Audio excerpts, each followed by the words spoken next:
کہتے ہیں کہ علماء نے ٹائٹ کر دیا لباس کے بارے میں، نہیں ہمیں کیا ضرورت ہے، تم پہنو ریشم پہنو، حریر پہنو، سونا پہنو، چاندی پہنو، ہمیں کیا پڑی ہے۔ ہم کو فکر اس بات کی ہو رہی ہے کہ ہم وارثین انبیاء ہیں، یہ ممبر پر کھڑنے والے یہ علماء کسی بادشاہ کے وارث نہیں ہے، چیف منسٹر اور پرائم منسٹر کے وارث نہیں ہے، یہ وارثین انبیاء ہیں۔ ان کے دلوں میں وہ فکر ہے آج بھی جو حضرات انبیاء کے دلوں میں تھی۔ راتوں میں یہ ایسے ہی ڈرتے ہیں جیسے حضرات انبیاء ڈرتے تھے۔ ایک ماں باپ اپنے بچوں کے فیوچر کو سامنے رکھ کر جیسے مچھلی کی طرح تڑپتے، اس سے زیادہ حضرات انبیاء امت کو سامنے رکھ کر تڑپتے۔ حضرات انبیاء جاتے جاتے کیا کیا کہ اپنے فکروں کو، اپنے دردوں کو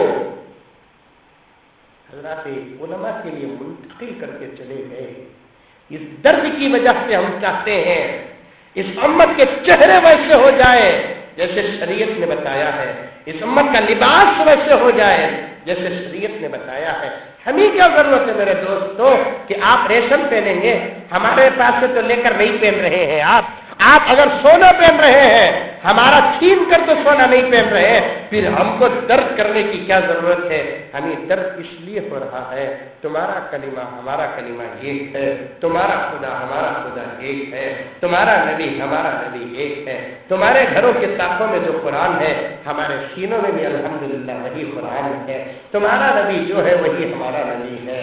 بالکل اصول میں، فروع میں ہم سب برابر ہیں، تو اسی نسبت اور رشتوں کے تحت ہم کو آپ کی فکر کرنی پڑتی ہے، علماء کو آپ کی فکر کرنی پڑتی ہے، مفتیان کو آپ کی فکر کرنی پڑتی ہے۔ اب بتائیے میرے دوستوں، اگر کوئی سوال کرے لباس کے بارے میں، کوئی قانون قرآن میں نہیں، حدیث میں نہیں ہے، تو میں اسے جاہل نہیں کہتا بلکہ اجہل کہتا ہوں، جاہل نہیں کہتا، اجہل کہتا ہوں۔ جاہل اور اجہل میں کیا فرق ہے؟ جاہل درجہ کم ہے، اجہل اس سے زیادہ جس کے اندر جہالت ہوتی ہے اس کو کہتے ہیں اجہل۔ آپ نے سمجھا ہی نہیں شریعت کو، آپ نے تحقیق نہیں قرآن پاک کو، قرآن پاک کے الفاظ کو اور اس کے نکات کو، تفسیری خزانوں کو آپ نے کھولا نہیں ہے۔ کھولو سورہ اعراف کو، 8ویں پارے کو، اللہ کے رسول علیہ الصلوۃ والتسلیم پر نازل ہونے والے مقدس کلام جو اللہ کے ذات سے نکلا ہے، اٹھا کر دیکھو کیا کہتا ہے، یا بنی آدم، اے آدم کی اولاد، قد انزلنا علیکم لباسا، ہم نے تمہارے لیے آسمان سے لباس کو اتارا ہے۔ کیوں؟ اس لیے کہ تم اپنے شرمگاہوں کی حفاظت کرو اور دنوں رات کے موسم سے ہونے والے وہ نقصانات جو تمہارے جسم کے اندر داخل ہو کر تمہاری طبیعت کے اندر انقلاب پیدا کر سکتے ہیں، اس کے لیے ایک بہترین رکاوٹ بھی لباس ہے۔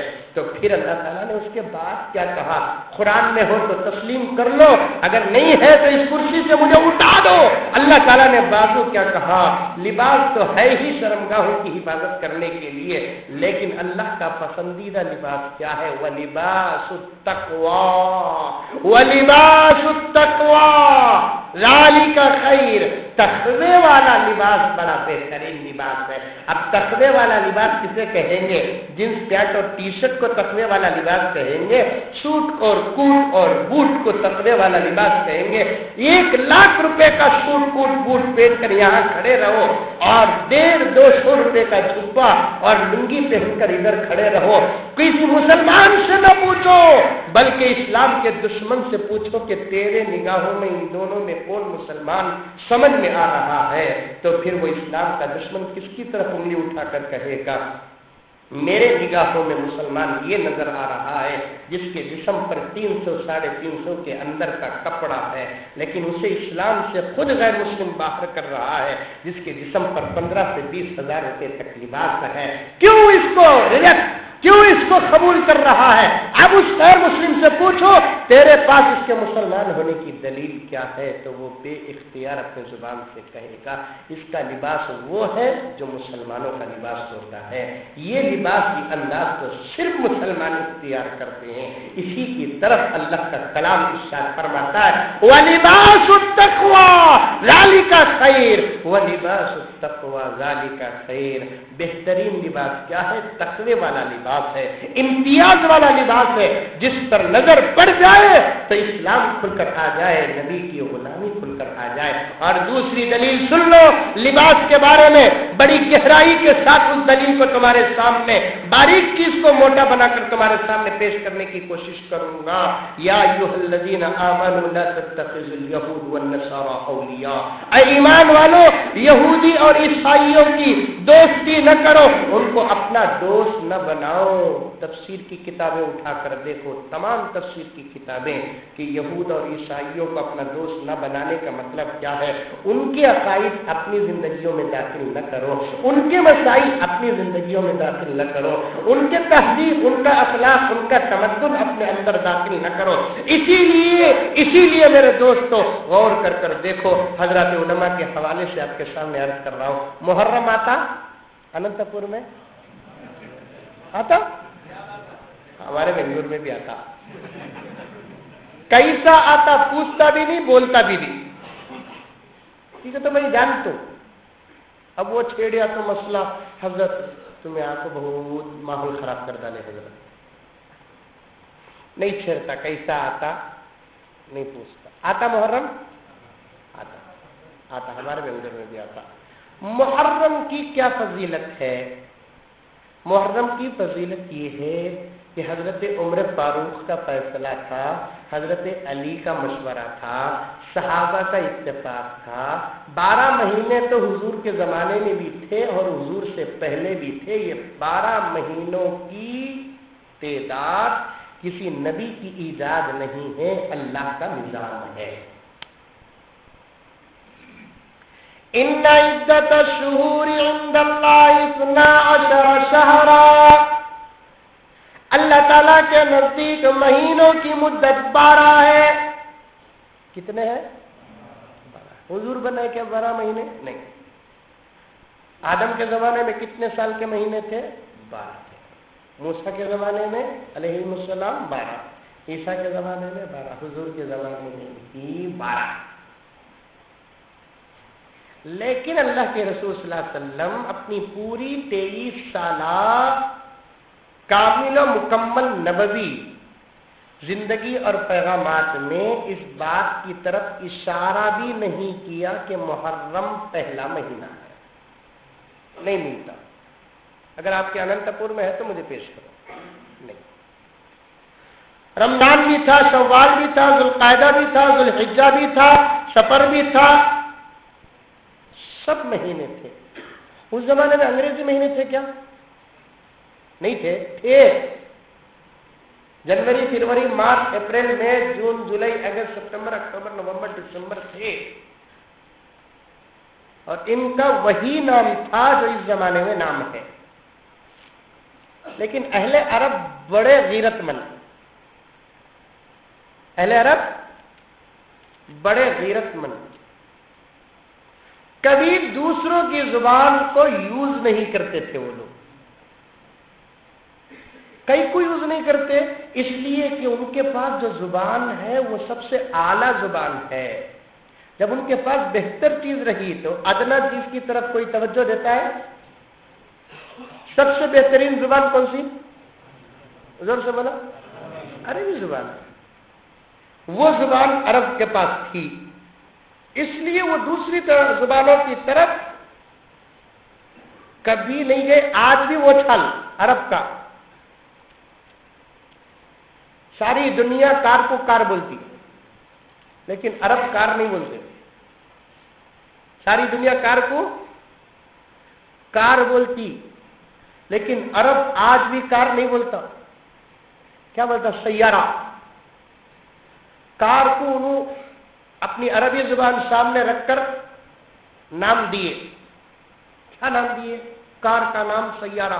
حضور کے زمانے میں کار کو سیارہ بولتے تھے کیا؟ حضور کے زمانے میں کار ہی نہیں تھی تو سیارہ کیسے بولتے تھے؟ اب ان لوگوں نے کار کے اندر کے مسافروں پر نظر ڈالی. کار کے اندر کتنے مسافر بیٹھتے ہیں؟ 3 سے زیادہ، 10 سے کم.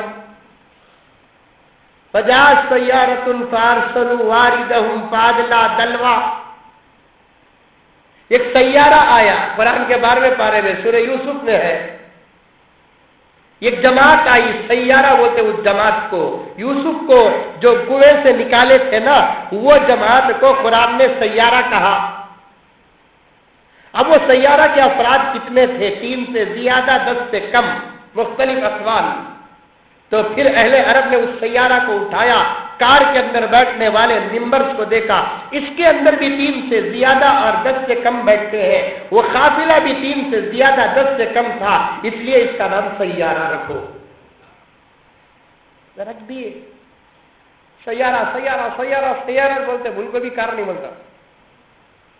زبان کے بڑے غیرت مند اہل عرب. واشنگ مشین ہے اننت پور میں، واشنگ مشین ہے. وہ رہنے سے تو ہمیں اتفاق کپڑے پہننے کو بیٹھی تو ڈیلی ایک پہن رہی تو. جب تک عورت ہاتھ سے کپڑے دھوتے تھے، ہمیں منگل کو 4 سنبے کو ایک ویک میں 2 جوڑے بدلاتے تھے. واشنگ مشین آتے لینے کی ہم لگا کیا کریں، ڈیلی 1 جوڑا 2 جوڑے پہن رہی. صحیح تو دھو رہی ہے، واشنگ مشین دھو رہی ہے. آٹومیٹک نیا ایڈوانس کے ساتھ پورا انہیں پانی لے لیتا، انہیں سرف لے لیتا، انہیں دھو لیتا، انہیں کھنگال لیتا، انہیں سکھا لیتا. پورا کام وہ واشنگ مشین کر لیتی. اس لیے دن میں کتنے مرتبہ پہنتے ہیں؟ ہمیں 2 مرتبہ پہنتے ہیں. ساری دنیا واشنگ مشین کو واشنگ مشین کہتی ہے، لیکن اہل عرب سے واشنگ مشین نہیں کہتے. مغسلہ، دھونے والی چیز، اس میں ظرف. پورے دکانوں میں واشنگ مشین. میں واشنگ مشین یا حبیب کہتا ہوں. واشنگ مشین کا تو سمجھ میں نہیں آتا اسے.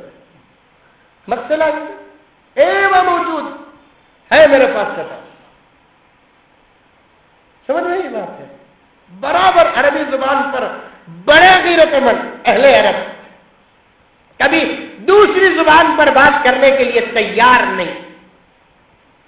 اس لیے ان کو جنوری کا پتہ نہیں تھا، فروری کا پتہ نہیں تھا، مارچ کا پتہ نہیں تھا. لیکن تاریخ بتاتی ہے یہ اسماء حضرت عیسیٰ علیہ الصلوۃ والتسلیم کے زمانے سے بنائے گئے، جو شمسی اعتبار سے بنے ہیں. تو یہ زمانہ، یہ اوقات بھی ہمارے، وہ اوقات بھی ہمارے. جنوری، فروری، مارچ، اپریل، مئی، جون، جولائی، اگست کے مہینوں کی تعداد بھی ہماری. محرم، صفر، ربیع الاول، ربیع الثانی کے مہینے بھی ہمارے. لیکن یہ محرم صفر کا اعتبار سورج سے ہوگا، جنوری فروری کا اعتبار چاند سے ہوگا، جنوری فروری مارچ اپریل کا اعتبار سورج سے ہوگا. اب سورج عیسائیوں کا، چاند ہمارا. کیا یہ ابا کی پراپرٹی؟ کیا اللہ کی مخلوق. چاند بھی ہمارا، سورج بھی ہمارا. بالکل صحیح بولے. دیکھو حضرت میں اس کے واسطے ہمیں محرم بھی مناتے سو، جنوری بھی مناتے سو. اب تمہیں حضرت بنگلور چھوڑ رہا تھا، اننت پور کی بڑی مسجد میں میرج جگہ، سب مولوی صاحب بولتے ہیپی نیو ایئر نہیں بنانا بول کر. تمہیں بولے تو حضرت چاند بھی ہمارا، اس کے واسطے ہمیں جنوری مناتے سو. 90 کپڑے جنوری کو، گھر کے اندر بریانی، اسکول ہالیڈے. جب آیا سب جو بولے لوگ ساتھ کے گھر جاتے، پورا بزی. مثلا دیکھنا ایک دن کو صبح ہی رات کے 12 بجے سے ابھی سے تاریخ happy new year, happy new year.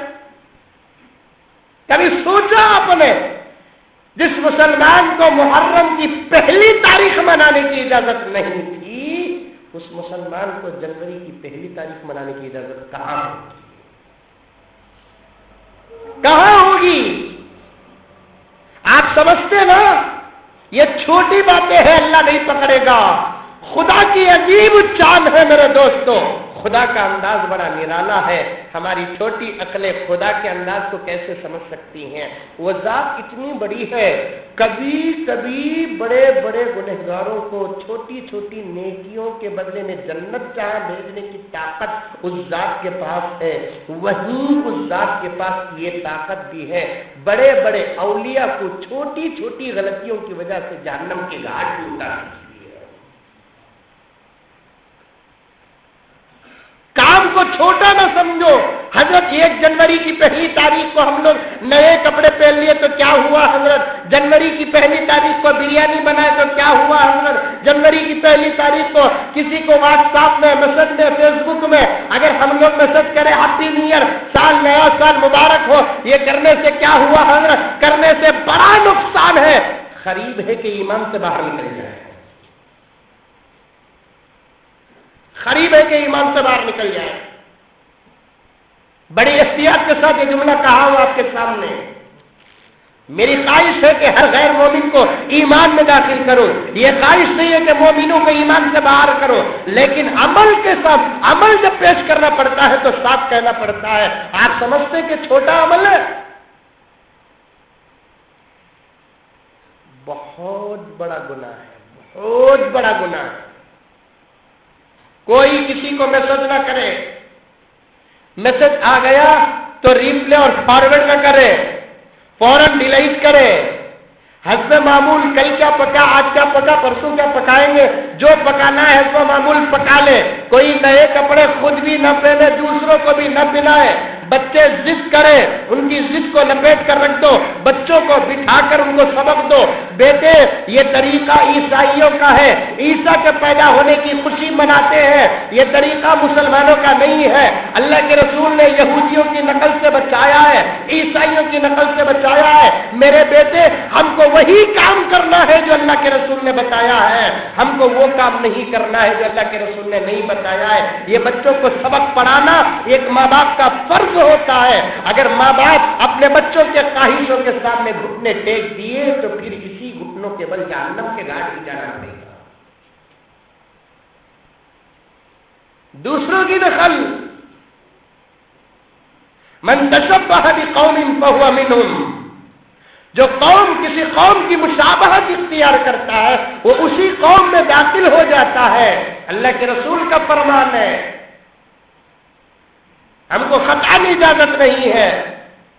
بڑے بڑے امیروں کے گھروں کے اندر یہ ناٹکیں چلتے ہیں، وہ سوچتے ہیں کہ ہمارے گھر کی 4 دیواری کے اندر کا حال علماء نہیں جانتے، اولیاء نہیں جانتے۔ علماء کیوں جانیں گے؟ علماء عالم الغیب نہیں ہے۔ اولیاء کیوں جانیں گے؟ اولیاء عالم الغیب نہیں ہے۔ لیکن تمہارے گھر کی بند زندگی جس پر 24 ہارس خدا کی نظر پڑ رہی ہے، اللہ دیکھ رہے ہیں۔ اگر کسی سال کی پہلی تاریخ کو خوشی منانا اسلام میں داخل ہوتا تو اللہ کے رسول علیہ السلام اپنی 23 سالہ نبوی کے بڑے بڑے احکامات کو جہاں امت کے سامنے پیش کیے، وہاں اللہ کے رسول یہ بھی رکھتے، اے میری امت کے غلاموں، محرم الحرام اسلام کا پہلا مہینہ ہے، اور جیسے ہی چاند دیکھے تو تم خوشی مناؤ۔ اسلامی مہینہ جسے قرار دیا جاتا ہے، اس مہینے کی پہلی تاریخ کو خوشی منانے کا پیغام نبی کی شریعت میں نہیں ملتا ہے۔ جن مہینوں کی نسبت عیسائیوں کے ساتھ ہو گئی ہے، جس مہینے کی پہلی تاریخ کی نسبت عیسائیوں کے ساتھ ہو چکی ہے، تو پھر ان کے طریقے پر عمل کرنے کی اجازت کہاں ملے گی؟ اور مسلمان اس زمانے کا اتنا بے غیرت ہے میرے دوستوں، کوئی کام یہودی، عیسائی، کافر ہمارا نہیں کرتا، لیکن ہم ہر کام ان کے کرتے ہیں۔ کب بھی یہودی عیسائی ٹوپیاں پہنے سے دیکھے، ہمارے جگہ جھبے شرح پہنے، کب بھی یہودی عیسائیوں کو ایک مٹھی داڑھی رکھتے ہوئے دیکھے، کون تو بھی سنیاس لے لیا تو وہ الگ بات ہے، اس کا چھوڑو، عام زندگی کو سامنے رکھو۔ وہ لوگ ہمارا طریقہ اختیار نہیں کرتے۔ ہم میرے گھر میں دعوت، میں آپ کو نہیں بلایا، تو جب آپ کے گھر میں دعوت ہوتی ہے تو آپ مجھے نہیں بلاتے، کیوں؟ یہ غیرت کی بات ہے۔ اگر مجھے نہیں بلایا تو میں تمہیں کیسے بلانا؟ ایک منہ کی بات سے بھی بولنا نہیں، بولتے نہیں بولتے؟ غیرت آتی نہیں آتی؟ ذات کا مسئلہ ہو تو غیرت کا سوال پیدا کرتے ہو، اسلام کا مسئلہ آتا ہے تو پھر غیرت کہاں جاتی ہے؟ ذات کا مسئلہ آیا، غیرت کا سوال کرتے ہو، ہمارے ہزاروں ذاتیں کروڑوں ذاتیں قربان ہے اسلام پر، تو پھر اسلام کے نام پر غیرت کہاں جاتی ہے؟ آسمان کے نیچے، آسمان کے اوپر یا زمین کے نیچے؟ میرے نبی نے فرمایا ان لوگوں کا طریقہ اختیار نہ کرو۔ اسی لیے حضرت تھانوی رحمۃ اللہ علیہ فرماتے ہیں، اننت پور میں بڑے کا گوشت کھاتے چھوٹے کا گوشت کھاتے؟ ہمارے گھر میں پکائے تو بڑا، شادی کو گئے تو بڑا چھوٹا، ہمارے گھر میں کھائے تو بڑے کا، ساس کے گھر کو گئے تو خیر جو چیز حلال ہے وہ کھانا ضروری نہیں ہے، حلال کو حلال سمجھنا ضروری ہے، لیکن حلال کو حقیر نہیں سمجھنا، کھانا بھی ضروری نہیں ہے۔ میری مثال کے طور پر عادت بکرے کے گوشت کھانے کی ہے، لیکن میں بڑے کا گوشت نہیں کھایا، اب تک زندگی میں نہیں کھایا میں، لیکن سمجھ رہا ہوں حلال بس کافی ہے۔ اور بڑے کے گوشت کو میں حقیر بھی نہیں سمجھتا، یہ بھی اچھا ہے، لیکن میں بڑے کے گوشت کو کھاتا نہیں با، کون سی بھی کھائے تو جب حقیر سمجھیں گے تو بہت بڑی آفت آ جائے گی۔ حضرت تھانوی علیہ رحمہ فرماتے ہیں جس ماحول میں گائے کا گوشت معیوب سمجھا جاتا ہے، جس ماحول میں گائے کا گوشت معیوب سمجھا جاتا ہے، گائے کے گوشت کے کھانے کو حقارت سمجھتے ہیں، تو ایسے ماحول میں مسلمان کو گائے کا گوشت کھانا واجب ہے، سنت نہیں، مستحب نہیں، کیا ہے؟ واجب ہے، فرض کے قریب ہے۔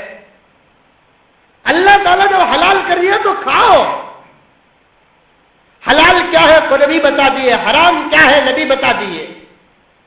اب تم کو اجازت نہیں ہے کہ تم کسی چیز کو حلال حرام بتاؤ۔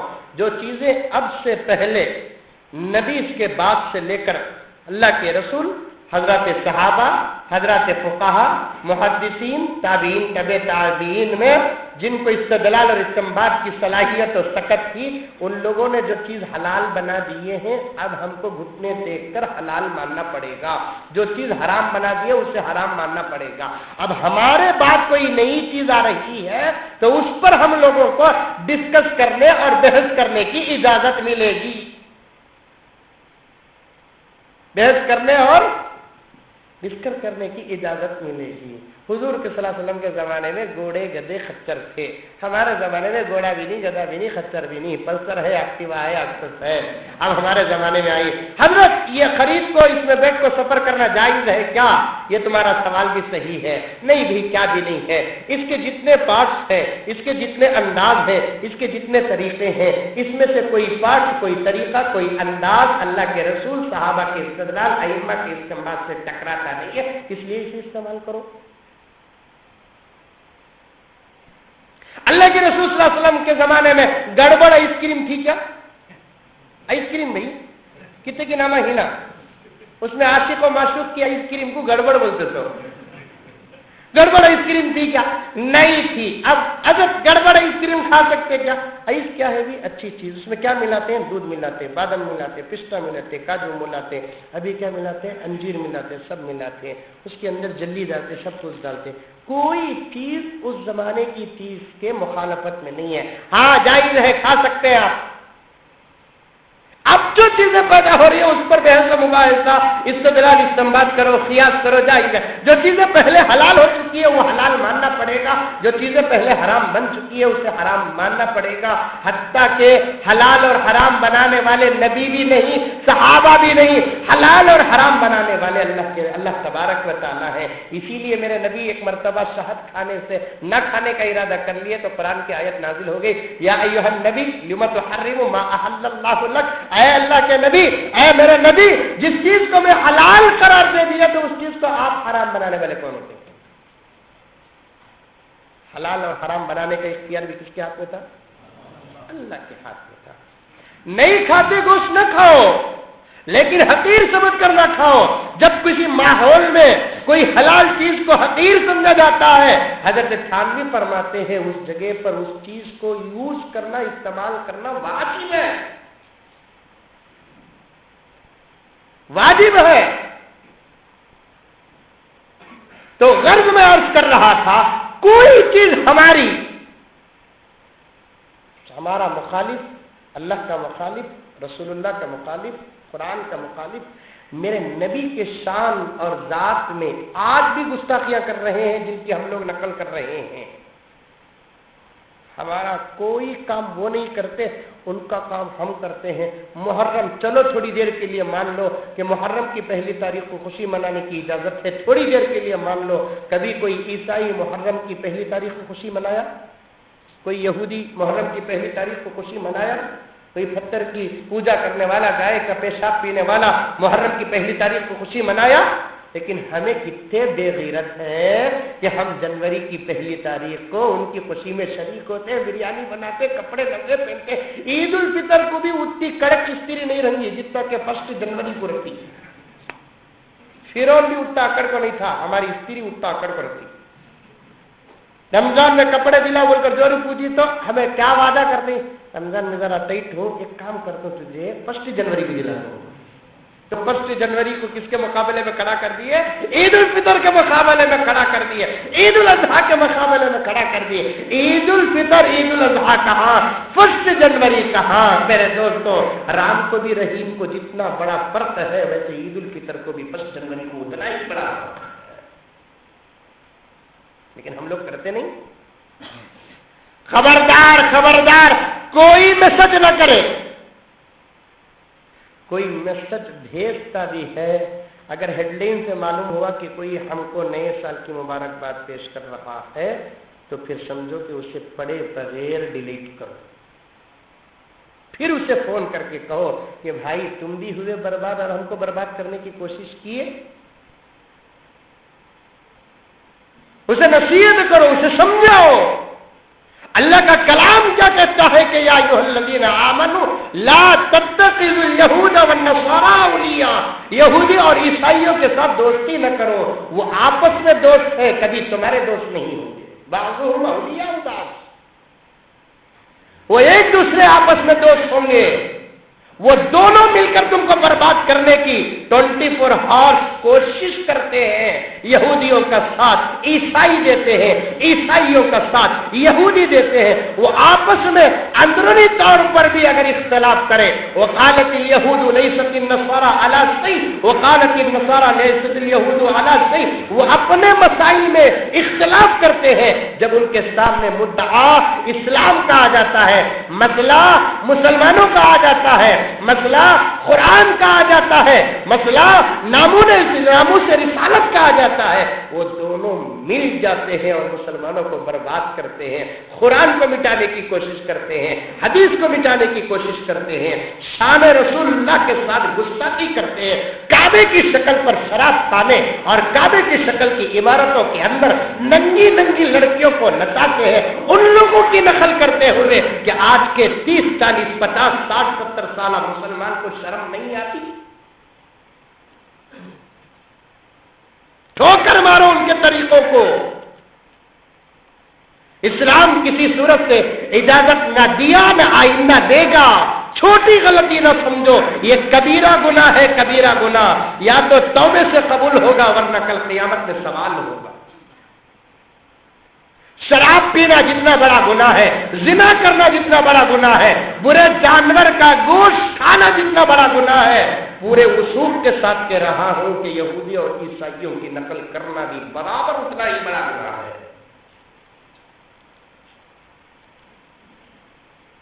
بچہ آتا صبح ہی اٹھ کر اسکول کی تربیت نہ بچے کو ہم ہمارے بچوں کو اسی اسکول میں پڑھاتے ہیں جس اسکول کی تہذیب عیسائی اور نصرانی کے طریقے پر ہوتی ہے.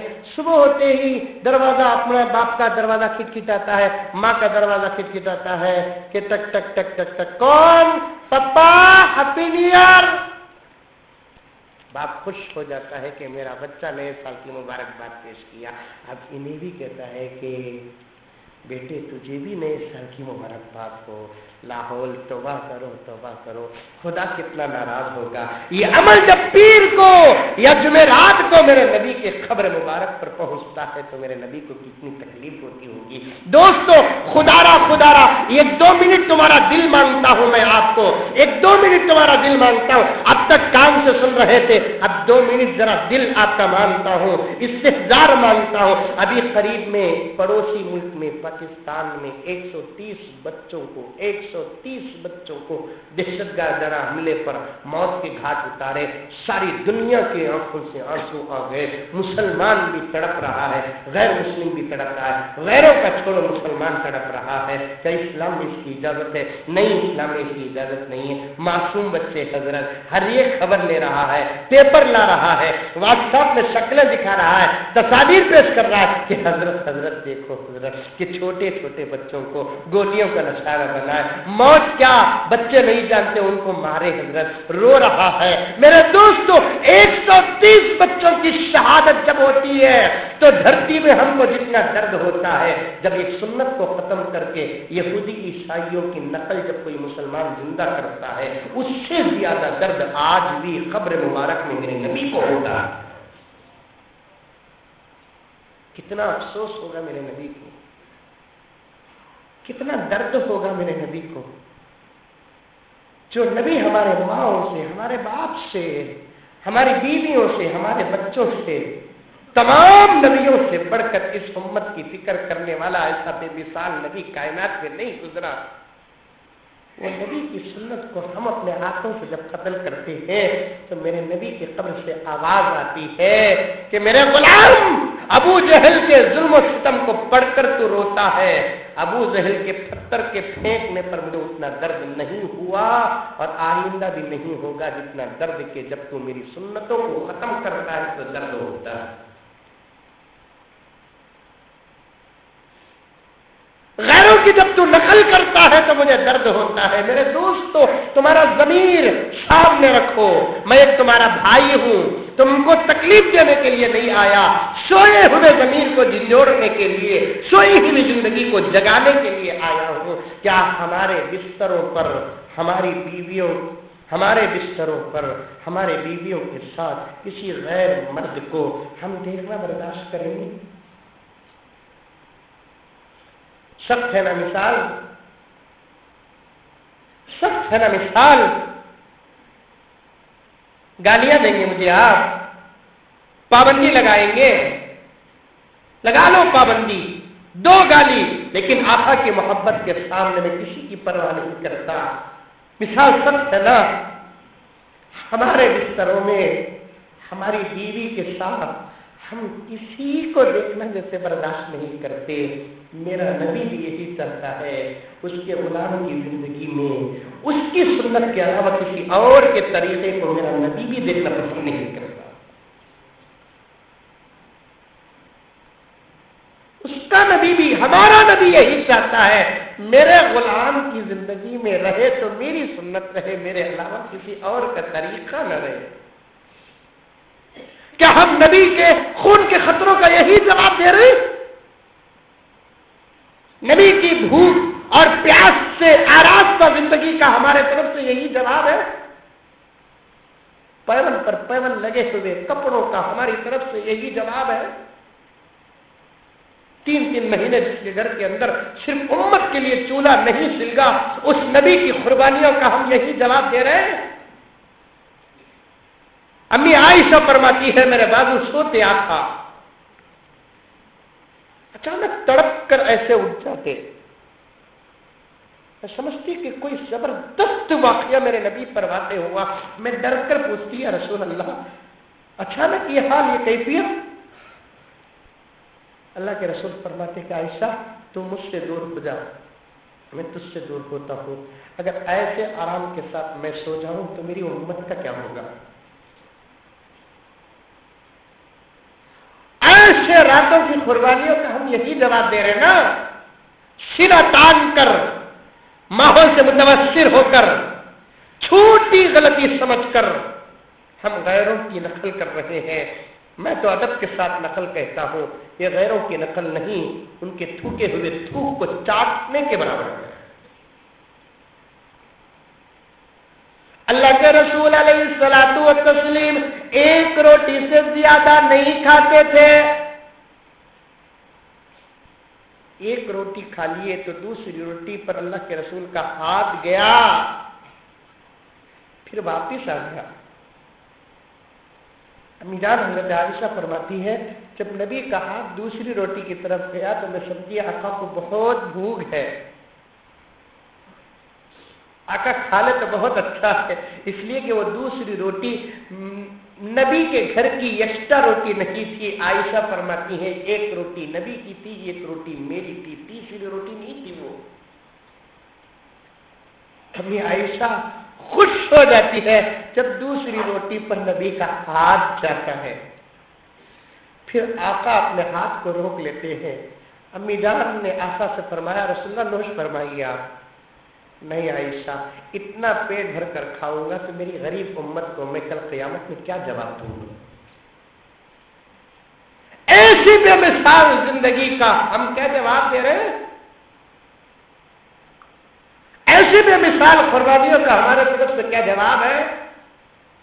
2 سال میں 50 لیٹر دودھ پلاتی ہے ماں، فار ایگزامپل 2 سال میں 50 لیٹر دودھ اپنے خون کی سیاہی کو، خون کی سرخی کو دودھ کی سفیدی میں بدل کر جب 50 لیٹر دودھ پلاتی ہے، پوری زندگی احسان جتاتی ہے، لیکن آقا اتنے قربانیوں کے باوجود بھی کبھی احسان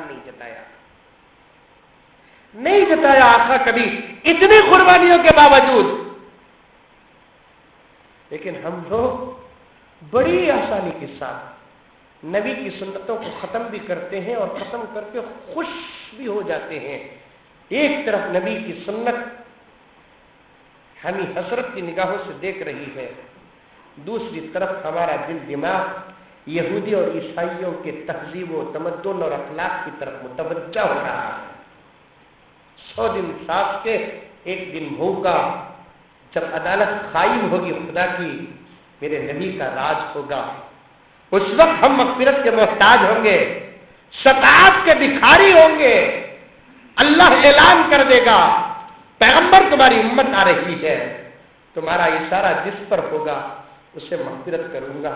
تمہاری حیات میں مکے کی سرزمین پر تمہارا اشارہ 4.5 لاکھ کلومیٹر دور چاند پر ہوا تو ہم تمہاری عزت کے خاطر اس چاند کو 2 ٹکڑے کر رہے ہیں۔ چند بالش دور پر تمہارا غلام کھڑا ہو، اس کی طرف تمہارا اشارہ ہو تو کیا ہم اسے معاف نہیں کر سکتے؟ ہم ضرور معاف کریں گے، اشارہ کرو۔ سوچو میرے دوستو، کیا آقا کا اشارہ ہم جیسے وہ کمینوں پر ہوگا جبکہ ہم دنیا میں اس کی سنتوں کو ختم کر کے دوسروں کے طریقوں کو زندہ کرتے ہیں؟ نہیں میرے دوستو، ارادہ کرو پیغام دوسروں تک پہنچاؤ۔ اس دن حسب معمول جو کھاتے ہیں کھاؤ، جو طریقہ اپناتے ہیں اپناؤ، لیکن اچھا کپڑا پہننا، اچھا کھانا کھانا، بچوں کو لے کر شاپنگ کرنا، ادھر ادھر پھرنا، اسلام میں اس بات کی اجازت نہیں ہے۔ آقا یہودی اور عیسائیوں کی مخالفت کے لیے اتنے سخت قانون بتائے ہیں کہ محرم الحرام کے فضائل اور مسائل میں سے کیا آتا ہے؟ 10ویں محرم کو روزہ رکھنے کا حکم ہے۔ اللہ کے رسول جب صحابہ کے درمیان میں ارشاد فرمایا 10ویں محرم کو روزہ رکھو تو صحابہ عرض کرنے لگے یا رسول اللہ 10ویں محرم کو یہودی بھی روزہ رکھتے ہیں، تو اللہ کے رسول نے فرمایا آئندہ سے تم 10ویں محرم کے ساتھ ایک اور روزہ بھی شامل کر لو، 9ویں کو بھی داخل کر لو، یعنی تو 10ویں کے ساتھ 11ویں کو داخل کر لو۔ ایک روزہ رکھ کر عبادت میں بھی یہودیوں کے ساتھ شریک نہ ہو، ایک روزہ رکھ کر عبادت میں بھی یہودیوں کے ساتھ شریک نہ ہو۔ جب عبادت میں ان کے ساتھ شرکت سے نبی منع فرماتے ہیں، یہ چیزیں عبادت ہی نہیں ہے تو اس کے ساتھ کہاں شرکت کی اجازت ملے گی؟ میرے دوستو توبہ کرو، توبہ اللہ کرو۔ تو قرض میں لباس کے بارے میں کیا کہہ رہا تھا؟ یہ ایک اور دلیل بھی ہے کہ ہمارا لباس چاہے کتنا ہی اچھا کیوں نہ ہو، اگر ہمارا لباس غیروں کے نقل پر ہے تو وہ لباس پہننے سے شریعت منع کرتی ہے. یا ایھا الذین آمنوا لا تتخذوا اليهود والنصارى اولیاء. ان لوگوں کا طریقہ نہ اپناؤ, ان لوگوں کی تہذیب نہ اپناؤ, ان لوگوں کے انداز نہ اپناؤ. آج ہم اپنے عقل کو رکھ کر فیصلہ کرتے ہیں لباس کا مقصد تو صرف شرمگاہوں کو چھپانا ہے نہیں, جو چاہے پہن سکتے ہیں. یہ مولوی صاحبہ ٹویٹ کر رہی تھی. اچھا جو چاہے پہن سکتے نا, ہمیشہ پینٹ شرٹ ہی کیوں پہنتے ہیں؟ کبھی بھابھی کی بنارس کی ساڑی بھی پہنو. جو چاہے میں داخل ہے نہیں ہے, جو چاہے عموم کا مطلب ہے تو پہن لے. ایک دن کب بھی عشاء کی نماز میں بچہ کیا بنارس کی ساڑی پہننے کا رہا, ہمیں بھی خوش ہو کو اخلاص کے ساتھ نماز پڑھاتے ہیں. تو آج کل ہماری ابتدا ماں اور بہنیں بھی کر رہی ہیں. جب عورتوں کا مردوں کا لباس الگ ہے تو مسلمانوں کا غیر مسلموں کا لباس بھی الگ ہے. یہ لباس کے بارے میں کس لیے بات کیا کہ ایک اللہ کے رسول نے فرمایا جب کسی مسلمان کے دو جیب ہو, وہ سیدھے جیب میں پیسے ڈالا اور جب اسے پیسوں کی ضرورت آئی تو بائیں جیب میں وہ ہاتھ ڈالا, پیسے نہیں لگے. میرے پیسے کہاں گئے؟ ٹینشن میں آ گیا. بعد میں 1-2-3 سیکنڈ کے بعد اسے یاد آیا کہ اس جیب میں پیسے نہیں, میرے اس جیب میں ہیں. تو یہ 2-3 سیکنڈ کی اسے جو تکلیف پہنچی, اس پر جو صبر کیا, اللہ کے رسول فرماتے ہیں اس صبر کا بھی اللہ بدلہ عطا کرتے ہیں. اس صبر کا بھی اللہ بدلہ عطا کرتے ہیں. صبر وہ چیز ہے میرے دوستو, لیکن امتحان بن کر آتا ہے اللہ تبارک و تعالیٰ کی طرف سے. لیکن وہ امتحانات کسے؟ خدا کے نیک بندوں کو. ہماری زندگیوں میں جو مصیبتیں آ رہی ہیں وہ امتحان نہیں, ہمارے اعمال کا نتیجہ, ہمارے اعمال کی سزا ہے. وَلَنَبْلُوَنَّكُمْ بِشَيْءٍ مِّنَ الْخَوْفِ وَالْجُوعِ وَنَقْصٍ مِّنَ الْأَمْوَالِ. یہ انبیاء کی شان, اولیاء کی شان, اللہ کے نیک بندوں کی شان. ظہر الفساد فی البر والبحر بما کسبت ایدی الناس, یہ ہمارے اعمال کی پوری تشکیل ہے. اس لیے اپنے اعمال کو رفتہ رفتہ ابھی اگر ارادہ کر لیے تو یہ نور علی نور ہے, ورنہ ایک ایک دن ایک ایک فرض کو, ایک ایک واجب کو, ایک ایک سنت کو زندہ کرو, ارادہ کر کے میدان میں اترو. اگر انتہا تک پہنچ گئے تو بڑی قسمت کی بات, اگر نہیں پہنچے, اس سے پہلے موت آپ تک پہنچ گئی تو تب بھی کوئی ٹینشن لینے کی ضرورت نہیں ہے. خدا ارادوں پر فیصلہ فرماتی ہے. خدا بہت سارے مسائل ہمارے سامنے, معاشرہ پورا بگڑا ہوا ہے. تو مبارکباد پیش کرتا ہوں منتظمین کو, ذمہ داروں کو, وقتاً فوقتاً مختلف اکابر قوم کے مسائل پر گہری نظر رکھنے والوں کو بلا بلا کر ایسے اجلاس کا انعقاد کرے اور مسائل کی کھلی ہوئی تصویریں امت کے سامنے پیش کرے. اس وقت معاشرہ بڑے زبردست دلدل میں پھنسا ہوا ہے. سر کے بال کے لے کر پاؤں کے تلے تک, اجالے سے لے کر اندھیرے تک, دستر سے لے کر بستر تک, کوئی راستہ مسلمان کا تمام اور مکمل نہیں ہے. ہر راستہ ناقص نہ مکمل ہے. کبھی کسی کا ظاہر بڑا اچھا ہے, باطن بڑا خراب ہے. کبھی کسی کا باطن بڑا اچھا ہے, ظاہر بڑا خراب ہے.